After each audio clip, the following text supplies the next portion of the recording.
যেরকম আল্লাহু আকবার।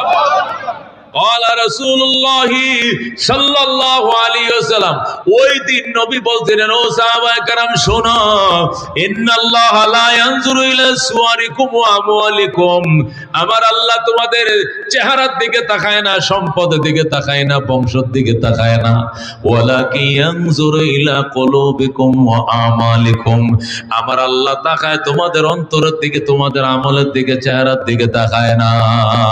ঠিক কি না?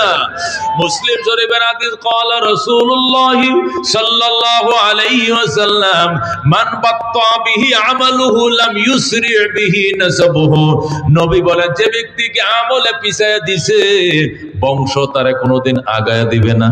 মান বাত্তা বিহি আমালুহু, যার আমলে যারা পিছায়া দিছে, জান্নাত থেকে পিছায়া দিছে, লাম ইউসরি বিহি নাসাবুহু, তার বংশের চাপে কোনোদিন তাকে জান্নাতের পথে আগায়া দিবে না। কথা ঠিক কি না? আল্লাহ রাব্বুল আলামিন সাথে সাথে আয়াত নাযিল করে বললেন, নবীজি আমার বেলালকে দিয়ে যারা সমালোচনা করছে তাদেরকে ক্ষমা চাইতে বলো। নবী কয়, কারা কারা সমালোচনা করছো? দাঁড়াইছে, গো মাপ চাও। সবাই বেলালের কাছে মাপ চায়, বেলাল আজকে সকালে মুসলমান হইছি, তোমার আমরা আগের থেকে চিনি না, জানি না, মনে করছি চেহারাটাও কালো, অন্তরটাও বলি কালো, তোমার অন্তর যে আল্লাহর কাছে এত দামি জানতাম না, আমাদেরকে মাফ করে দাও। আল্লাহু আকবার। আল্লাহ রাব্বুল ডাক দেখো, সাহাবায়ে কেরাম আমার বেলালকে নিয়ে সমালোচনা করলাম, কি সর্বনাশ করছো তোমরা, বেলালকে চিনো নাই রে বাজান। আমার বেলাল আমারে কত মহব্বত করে, যেদিন বেলাল মুসলমান হলো, বেলাল মুসলমান হইছে, আমার কাছে থাকে, এই সংবাদ তার দেশে পৌঁছে গেছে। বেলালের আপনজন আত্মীয় স্বজন আইছে, আয় কয় মুহাম্মদ আমাদের বেলাল আমরা নিতে আইছি। নবী কয়, তুমগো বেলাল তুমি লয়ে যাও, আমি তো বাধা দেই না। বেলাল তুই চলে যা, তোর মা আইছে, তোর বাপে আইছে, তোর আব্বাই আইছে, আম্মা আইছে, ছোট ভাই আইছে, বোন আইছে, যা বেলাল চলে যা, ঈমান নিয়ে কবরে যাইও, জান্নাতে নবীর সাথে দেখা হবে। যা বিদায় দিলাম, বেলাল যা, জান্নাতে দেখা হবে। বেলাল ডাক দেখো, নবী গো আপনার কাছে মাপ চাই, আমি মা না দেখে বাঁচবো, বাবা না দেখে বাঁচবো, কিন্তু নবীর চেহারা না দেখে বাঁচবো না।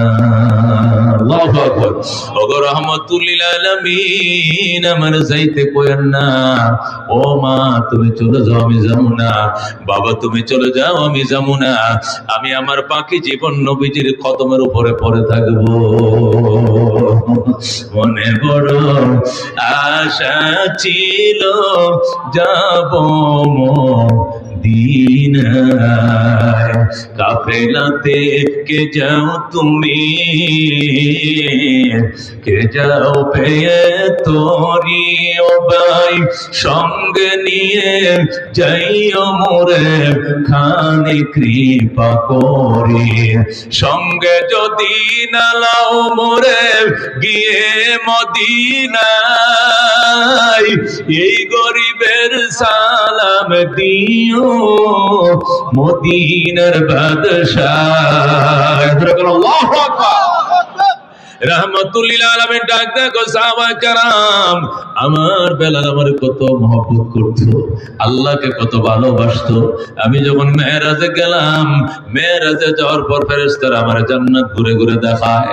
হঠাৎ করে দেখি বিরাট বড় দালান, বিল্ডিং, অট্টালিকা, বিশাল বড় প্রাসাদ, ভিতর থেকে বাহির দেখা যায়, বাহির থেকে ভিতর দেখা যায়। এত সুন্দর প্রাসাদ জীবনে আমি নবী দেখি নাই।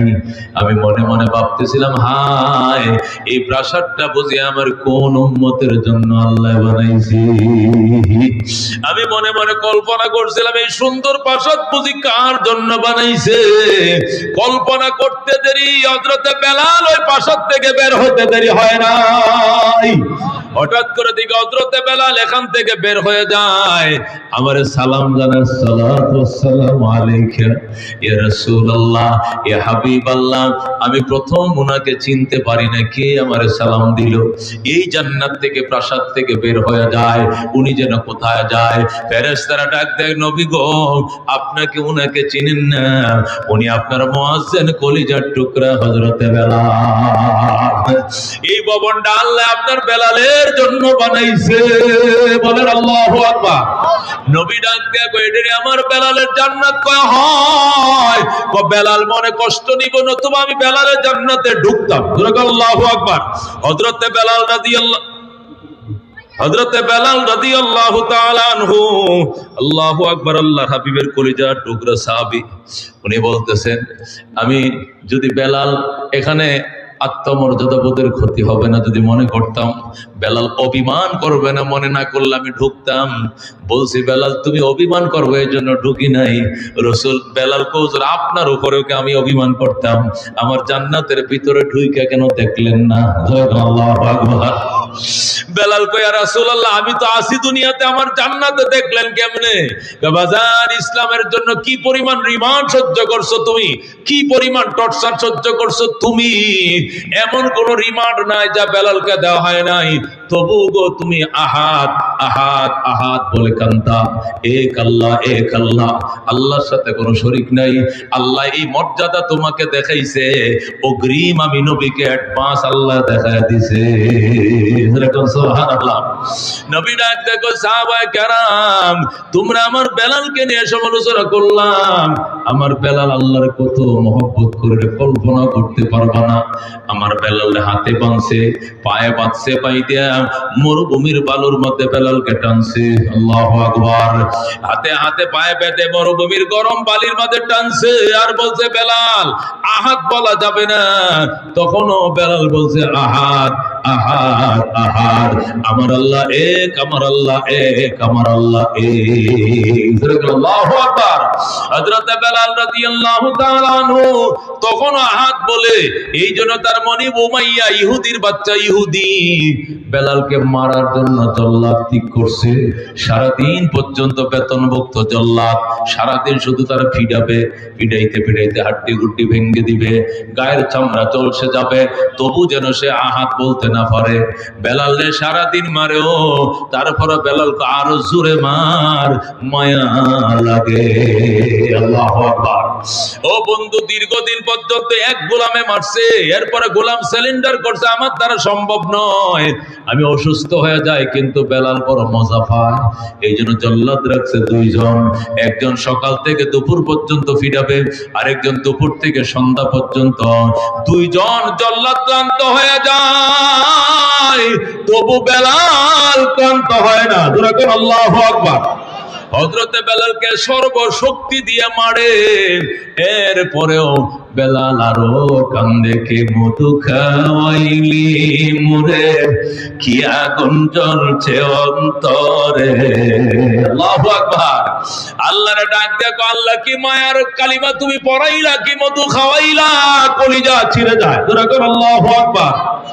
আল্লাহ বলে কান্দে আর আল্লাহ দরবারে চোখের পানি ঝারে, কি মধু খাওয়াইলি মুরে, কি আগুন জ্বলছে অন্তরে, আমার পাগল মনটা রহে না ঘরে। আল্লাহু আকবার।